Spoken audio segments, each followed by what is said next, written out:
আজকে আমরা শুনব ভারতের সবচেয়ে বড় রাজনৈতিক দল ভারতীয় জাতীয় কংগ্রেসের একজন প্রার্থী, অতি পরিচিত একটি মুখ, প্রিয়াঙ্কা গান্ধীজির জীবনী।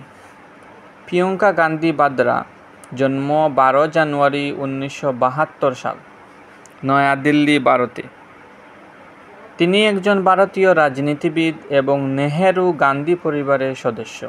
তিনি তার মা সোনিয়া গান্ধী এবং তার ভাই রাহুল গান্ধীর সাথে ভারতীয় জাতীয় কংগ্রেসের একজন বিশিষ্ট নেত্রী।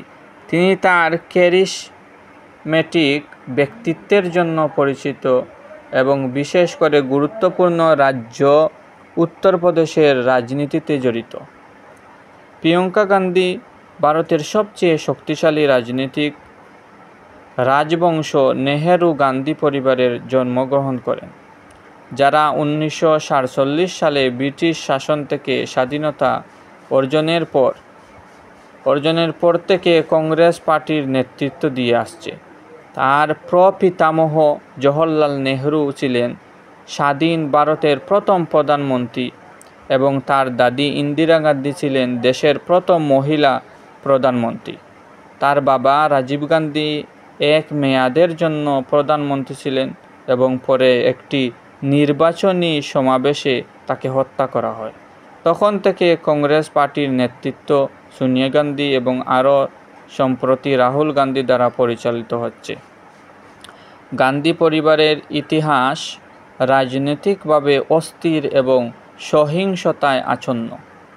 1984 সালে প্রিয়াঙ্কা গান্ধীর বয়স যখন 12 বছর, তখন ইন্দিরা গান্ধীকে তার শিখ দেহরক্ষীরা হত্যা করে।